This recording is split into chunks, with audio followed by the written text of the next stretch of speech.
Tamil tech today channel பார்வையாளர்களுக்கு வணக்கம். வேலைவாய்ப்பு செய்திகள் பகுதியில் இன்னைக்கு நீங்க தெரிஞ்சுக்க போற தகவல், தமிழக அரசில் ரூபாய் 50,000 ஊதியத்தில் வேலைவாய்ப்பு.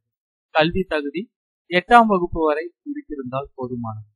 தமிழக அரசின் சென்னை ஊரக வளர்ச்சி மற்றும் ஊராட்சி இயக்கத்தில் காலியாக உள்ள 12 அலுவலக உதவியாளர்கள் பணியிடங்களுக்கான அறிவிப்பு தற்போது வெளியிடப்பட்டுள்ளது. இதற்கு தகுதியும் விருப்பமும் உடைய நபர்களிடமிருந்து விண்ணப்பங்கள் வரவேற்கப்படுகிறது.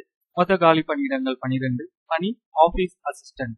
சம்பளம் மாதம் 15,700 முதல் 50,000 வரை. தகுதி 8ஆம் வகுப்பு தேர்ச்சி பெற்றிருப்பது அவசியம். வயது வரம்பு 1/7/2019 தேதியின்படி 18 வயதிலிருந்து 30 வயதுக்குள் இருக்க வேண்டும்.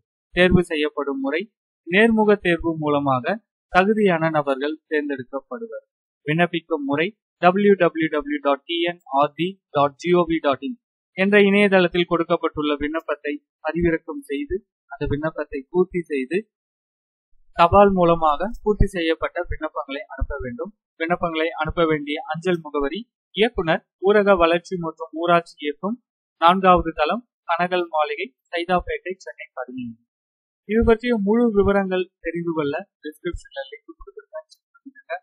பூர்த்தி செய்யப்பட்ட விண்ணப்பங்கள் சென்று சேர வேண்டிய கடைசி தேதி 8/3/2019. அட்வர்டைஸ்மெண்ட். அப்ளிகேஷன் ஃபார்மும் இந்த அப்ளிகேஷன் தான். இந்த தகவலை உங்களுடைய நண்பர்கள் அனைவருக்கும் தெரியப்படுத்துங்க. இந்த தகவல் உங்களுக்கு உபயோகமா இருந்தால் இந்த வீடியோக்கு லைக் பண்ணுங்க. சேனல் அடுத்த அப்டேட்ல சந்திக்கிறேன். நன்றி, வணக்கம்.